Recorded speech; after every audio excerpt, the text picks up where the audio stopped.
จังมัดแล้วมื้อนี้เนาะ เดี๋ยว สี่ห้าหกมัดเลยมีผักบุ้งน้ำบ่นี่ แม่นครับ ฮะ ยอดมัน ยอดมันบ่ โดย มัดแล้วแล้วก็กินข้าวกินน้ำแล้วพุ่นโลจังไปขายเจ้ากัน โดย เอาเนาะ ยันทันบ่ได้กินข้าวยันดนเขาซื้อผักเหี่ยวแห้ง พอแล้ว 5 มัด6 มัดให้อายมืออื่น โอ้ มันช่วยสิไล่ยังบาดนี่ช่วยสิไปขายยังบาดนี่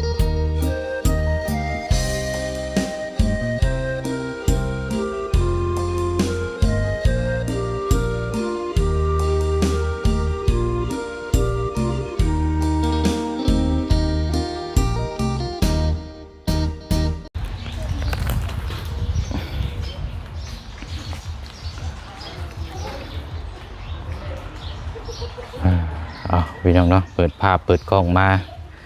มาอยู่หน้าบ้านของทางน้องออนเมลูกซีมื้อนี้กับพี่น้องเนาะมาเยี่ยมยามถามข่าวอัปเดตให้พ่อแม่พี่น้องเฮาได้รับได้ชมติดตามเบิ่งนํกันอีกเนาะมื้อวานมื้อก่อนนี่ก็บ่อยู่เนาะพี่น้องยันไปหาอยู่หากินไปหาแนวมาค้าขายคือเก่าคือเดิมนั่นแหละพี่น้องเนาะสำหรับทางน้องออนแต่ว่าช่วงนี้ก็หน่อไม้เนาะหน่อไม้นี่ก็น่าจะเริ่มเบิดแล้วล่ะพี่น้องเนาะไม่แต่ว่าพักกูดเป็นพักอย่างต่างๆอะไรพี่น้องพอได้ค้าขายพอได้อยู่ในกินในครอบในครัวเนาะพี่น้องเนาะเอากะก่อนอื่นเนาะพี่น้องเนาะโอ้ย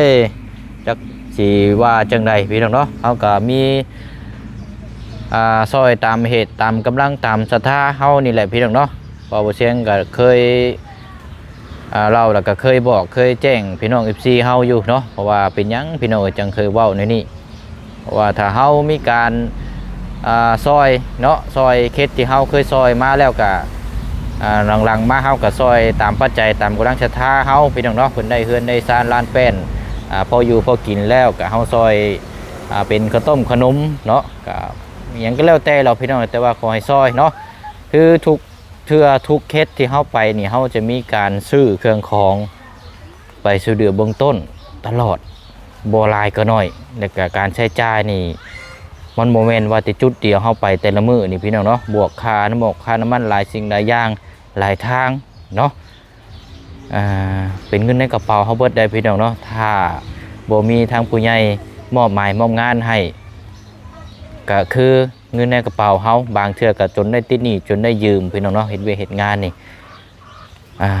เพราะว่ายังพี่น้องบ่เสียงจังเว้าแบบซี่เพราะว่ามี FCเพิ่นเว้ามาก็ค่อนข้างแห้งแต่ว่าเพิ่นอาจจะบ่เข้าใจในการที่เฮาเฮ็ดเวยกเฮ็ดงานเพิ่นอาจจะว่าทั้งพ่อน้องเปลวนี่เป็นคนร่ำคนรวยบ่พี่น้องเนาะบ่แม่นจังซั่นได้พี่น้องเนาะว่าเฮาซอยการช่วยเหลือนี่เฮาก็ซอยตามที่เฮาซอยกำลังศรัทธาตามที่เฮาซอยได้พี่น้องเนาะถ้าเฮารวยดีรอนี่ก็บ่ยากหรอกพี่น้องเนาะการช่วยเหลือนี่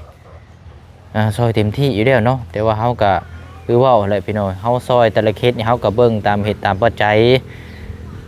เฮามีเฮาก็ซอยได้พี่น้อยตามเหตุตามปัจจัยนี่ครอบครัวที่เพิ่นพออยู่พอกินแล้วเฮาเข้าไปเยี่ยมยามเฮาก็เอาช่วยเหลือเบื้องต้นเล็กๆน้อยๆบ่ต้องหลายปานใดก็ได้เนาะเพราะว่าเพิ่นก็ได้หลายสิ่งหลายอย่างแล้วเนาะอะไรพี่น้อยก็มี FC เนาะเพิ่นบ่พอใจเคสของทางน้องไม้เมื่อวานนี่แหละพี่น้อยเนาะบ่เชิงเอามีไปให้เนาะมีก็เป็นมีของไทยนี่แหละพี่น้องเนาะกับโมเมนต์ของลาวของเวียดหรอกพี่น้อยเนาะแต่ว่าเพิ่นก็ว่าเอาของเวียดของหยังมาให้โอ้ยจักสีว่ากันเฮ็ดหยังเนาะพี่น้องเนาะว่าไปมันก็เมื่อยซื่อๆได้พี่น้อย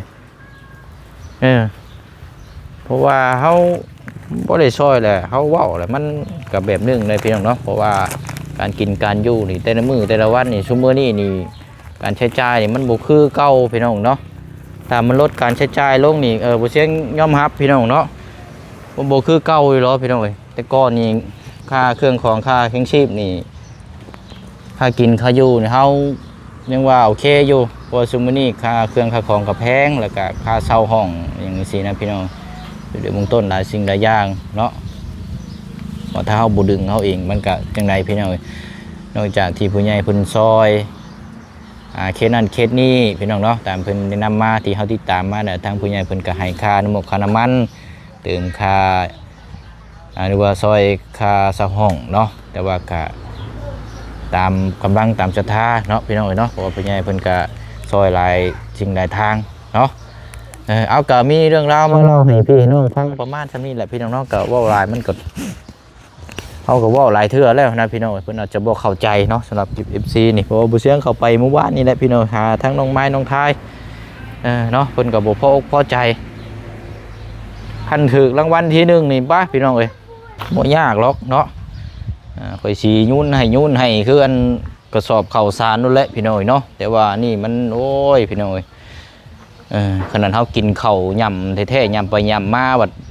ยังย่ำซบปากเจ้าของหั่นนะพี่น้องเอ้ยเว้าเอาง่ายๆซำนี้ก็พอเนาะมันบ่เสมอต้นเสมอปลายพี่น้องเอ้ยเนาะมันบ่มีไผอยากให้ได้ดีดอกพี่น้องเอ้ยคนเฮามันเลือกบ่ได้เนาะมีแต่ว่าหั่นแหละพี่น้องเอ้ยเนาะบ่ว่ากันเนาะเพิ่นเว้ากับย่าเพิ่นเฮาก็เฮ็ดเวียกเฮ็ดงานต่อไปเอากราบทักทายสบายดีและสวัสดีพ่อแม่พี่น้องเบิดสุขุสุคนเด้อพี่น้องเนาะพบเจอกันอีกคือเก่าเนาะกับช่องทางพ่อน้องเปลวพี่น้องเนาะมื้อนี้มาเยี่ยมยามทางน้องออนเนาะผู้ป้าเนาะมัดอย่างนี้นะทางในผู้เบิ่งเป็นหยังอันนี้เนาะผู้บ่ได้ไปโรงเรียนบ่ลูกฮะบ่ได้เรียนเลยอ๋อครูบ่ได้มาโอ้ป้าหน่อไม้ก็เป็นกระสอบมานี่เนาะเอาอยู่ดีมีแฮงสบายดีเนาะไม่ค่าเนาะ2ไม่ค่าเลยมื้อนี้โปรดดีๆอันนี้เนาะผักกูดอีกแล้วมื้อนี้เนาะโอ้น้องออนนี่ไม้ก่อนจักหน่อยไปแต่เช้าพุ่นบ่นี่นะไปหาอยู่ไสก็หาอยู่น้ำห้วยไกลอยู่บ่ไปหานะไกลเอาลูกอ่ะขับใจมันทองขับใจขับใจในนายว่ะขับใจทุจ้าลูกมือมืออยู่ฮะขอบใจสิดอกหมอนี่เรายังงันบ่เคยเอาจักเทื่อเนาะเอาอย่าเพิ่นเอานี่ขนมอยู่นี่เด้อแบ่งกันเด้อดูเด้อไปเอาจับเอาเอ็ดนะเอาไหมเอ็ดอย่าให้เด้เอาให้เพิ่นเอาไปรถละบอกว่าถึงเจ้าป่ะไปพากันไปแบ่งกันกินเด้อนี่แหละมีปลากระป๋องน้ำข้าวต้มขนมอยู่หั่นแหละเด้อได้จังมัดแล้วมื้อนี้เนาะ4 5 6มัดเลยมีผักบุ้งน้ำบ่นี่แม่นฮะยอดมันบ่โอ้นึกว่าผักบุ้งนะถูกบักพริกก็เนาะคักเด้นี่กัดใส่ไปขายอยู่ไสบัดนี้น้องออนไปขายมาดองนี่เมื่อวานนี่เขาไปขายอยู่แสดงเวียดนั่น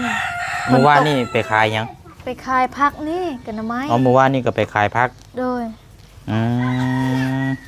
ฝนตกแห้งเฮาหนาวแห้งเมื่อวานนี่ฝนตกเอาเรื่องอยู่ได้เฮาไปขายผักกูดเวียดเห็นส่งเสื้อเฮาเปียกหมดเวียดบ่อยากซื้อคือกันจ้ะคือว่านั่นเฮาออกแต่หานเวียดก็เวียดห้องอีกเฮามาซื้อซอยเจ้ามือเด้อเป็นซอยบ่เลยบ่โดยส่งเสื้อเปียกหมดหนาวแห้งเราซื้อหมดก็มีดปะก็แต่อันนี้พักโขมบ่นี่นะโดยพัก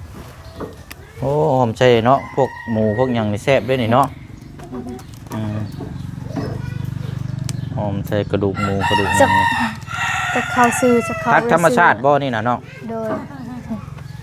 ไปเอาอยู่ใช้ก็อยู่ห้วยฉันบ่ไปเอาอยู่น้ำห้วยพักกี่โคมแบบนี้แหละหาไปขายเห็ดแบบนี้เห็ดมัดได้ได้อันนี้นะมัด3,000มัด3,000โดยเอาลดราคาลงตัวนี้บ่แต่ก่อนนี่เท่าใดก็จะขายบางเทื่อก็มัด5,000เขาให้บางเทื่อก็เขาต่อกันลดให้เขาเลย มันแล้วแต่เนาะ โดยมันเขาซื้อเขาต่อกับรถ อืมแต่อันนี่สิไปขายอยู่ไสก็ตัวนี้นะ ไปขายอยู่บ้านดองนี่ ย่างสิไปย่างเราขายอยู่บ้านดงนี่บ่ โดย ใครนี่มันบ่ไกลปานใดเนาะ โดยรถเฮาหนึ่งน้องเฮายืมเมื่อวานนี่เฮาไปรถเขา เนาะรถไฟชานี่นะรถจักรนี่ รถจักรน้องเฮา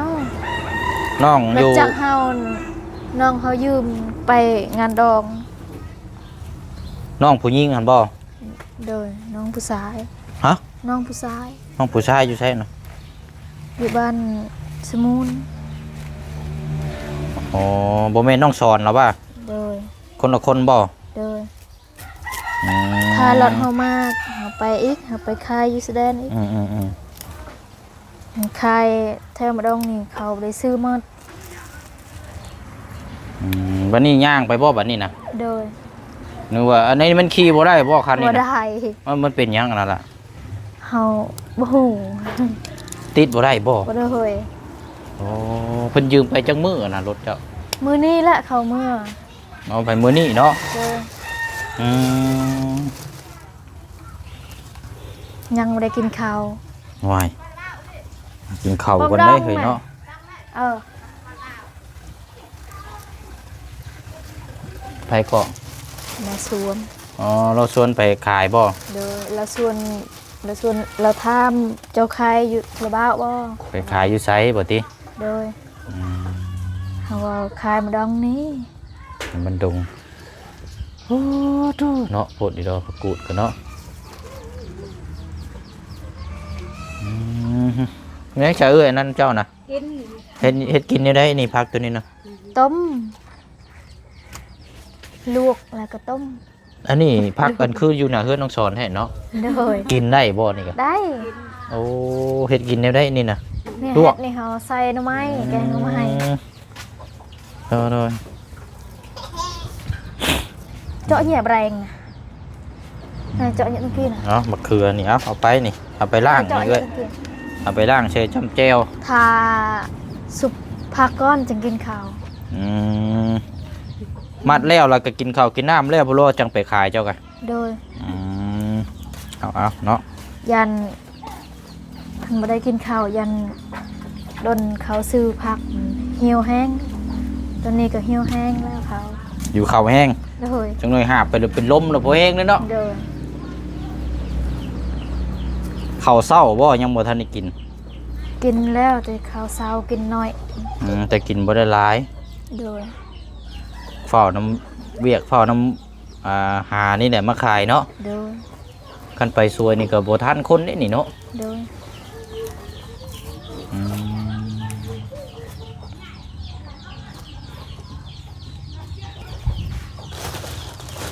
แม่นบ่ได้นี่เนาะ โดย ผักอีเลิศก็มีบ่ นี่ ไปขายผักอีเลิศก็เนาะ โดย แม่นี่แหละเนี่ยเล็ดไปขายโลดนี่มัด มัด 5,000 แล้ว 3,000ก็ว่ากันไปนี่ก็เจ้าเอาไปอ้อมซีนอ้อมหยัง โดย อ้อมกระดูกหยังแซ่บเด้นี่ผักธรรมชาติตามห้วยตามห้องเนาะ โดย ตามป่าตามลง ซองเทื่อไปเห็นหน่อไม้ก็เอาหน่อไม้แน่เอาผักแน่ เนาะเอาหน่อไม้นี่ก็แม่นบ่ โดย ก็ตุเนาะโหดิโลนี่หน่อไม้ยังน้องนี่นะ หน่อไม้ไล่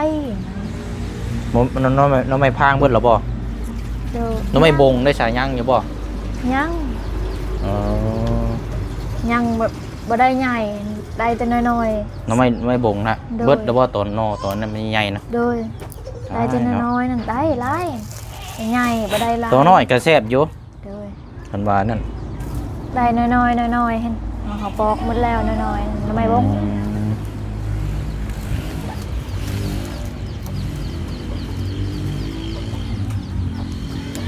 เนาะทางนี้เนาะเฮ็ดกินข้าวหนึ่งพักหนึ่งบ่เอ้ย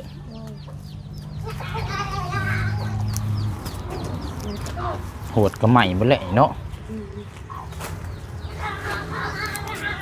พักจำแจว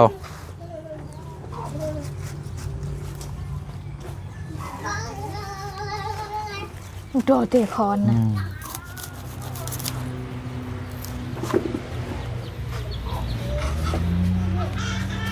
เนาะเอิ้นครัวน้อยนี่ก็เนาะบ่ได้อยู่นี่เลยบัดนี้เนาะ โดย อ คันพนตรงแห้งเปียกหมด อืม ยังลำบากคือ แม่นนั่นแหละเอ้าเดี๋ยวมันเบิดหน้าฝนนั่นล่ะเนาะตกบ่แห้งหรอก หยุดฝนตกใครแน่ อืม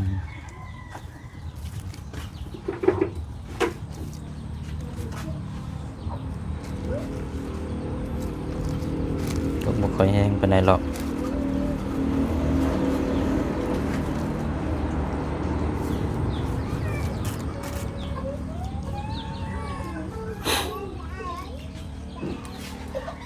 มันแล้วก็กินข้าวกินน้ำก็ไปขายเนาะเบิดนี่ได้เท่าไดนี่เนาะอ่า บางเทื่อก็ได้ 40,000 บ่ฮอดบ่แสนเนาะ บ่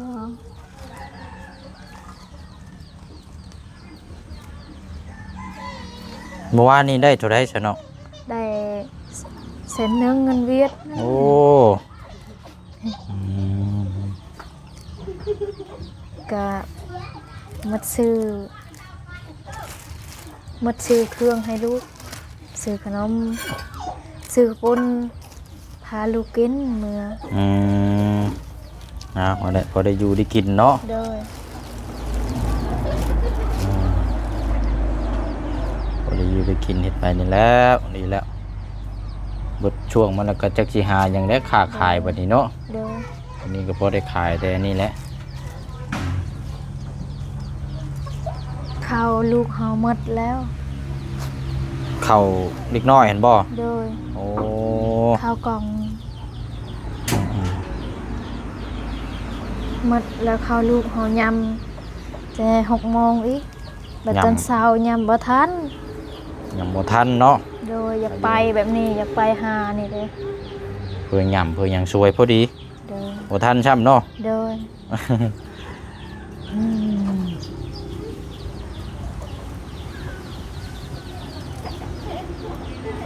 เฮาอยากซื้อเองก็บ่ได้เดี๋ยวแพง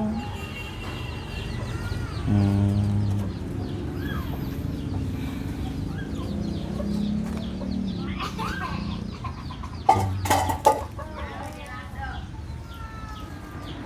เนาะไกลดอกเนาะพาปนกันสู้ตกบ่ค่อยแห้งตกแป๊บเดียวก็หยุดเลยตกเพิ่งนี่พอแห้งแล้ว เดี๋ยว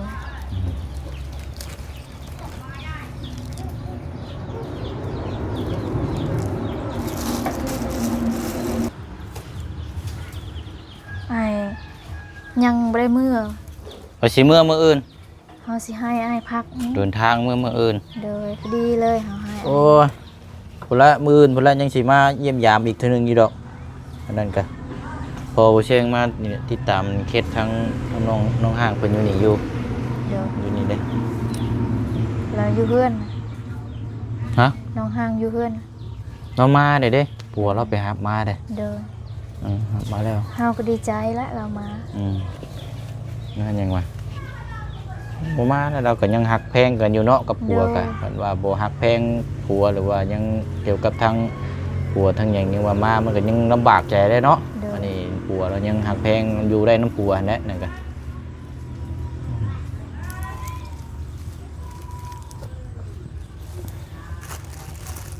เรามาเมื่อวานนี้บ่ 2 มื้อซื่นน่ะ เดี๋ยวเฮาแบบบ่ได้ไปเล่นไปหาตลอดโอ้โหเห็น อืม ไปหาผักไปหาหน่อไม้ไปขาย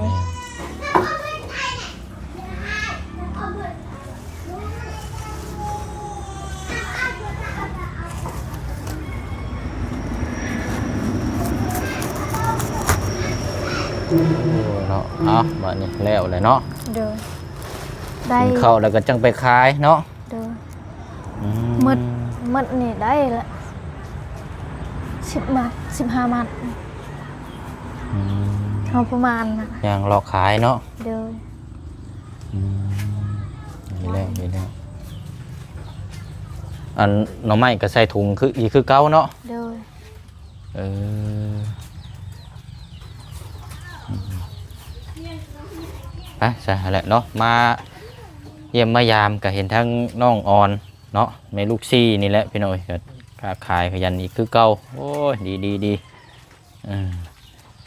กินข้าวกินน้ำก็จังไปเลาะขายพุ่นแล้วบัดนี้เนาะ โดย กันว่ามีหมู่คู่ก็แม่นตามหลังกันนอนต้อนไปคือเก่านะไอ้เนาะ โดย อืมอืมเอาโอเคเด้อสะน้องเด้อ เฮาให้อายพักหน่อไม้ มื้ออื่นคนในบ่เชียงยังสิมาอยู่อย่ามันเน่าได้เนาะคันว่านั่นเอาไปขายก่อนตัวนี้บ่เอาก็ได้บ่เจ้าฝากเด้ออะไรบ่เอาก็อย่า บ่ได้เน่าดอกเฮาคันอายมื้ออื่นเฮาเอาไว้ให้อาย บ่เอาไว้ขายเด้อก็ได้บ่เป็นหยังดอกเอาไว้ขายโดด บ่เฮาอยากให้ โอ้ย เอาใส่เอาถุงยางกันเด้อ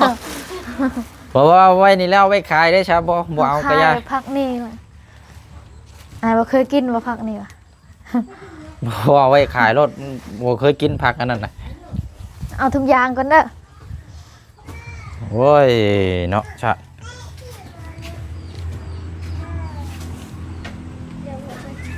มันก็ทำมันเน่าว่ามันก็บ่เน่าหรอกพี่น้องเอ้ยเนาะแต่เนาะเฮาก็เฮาก็เกรงใจอยู่เนาะว่าเราก็ไปค้าไปขายพี่น้องเอ้ยเนาะเอาเนาะท่านบ่เอาก็สิเสียน้ำจิตน้ำใจเอาจัก2มัดก็ได้พี่น้องเอ้ยมื้อหนึงกันบ่ฮอดว่านก็เป็น1กินอยู่ห้านทั้งเอ้ยอารมณ์ดีนี่แหละพี่น้องกินน้ำกันหลายคนคือเก่า โอ้ยเมื่อยเด้เนาะเอาจัก2มัดก็พอเนาะบ่เอาหลายก็ใส่ถุงใหญ่ ถุง แต่ ยางเวียดหมู่บ้านนี่ถุงยางใหญ่ อืม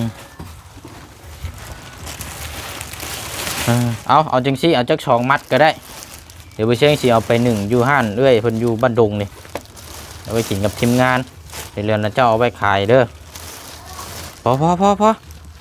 พอแล้ว 5 มัด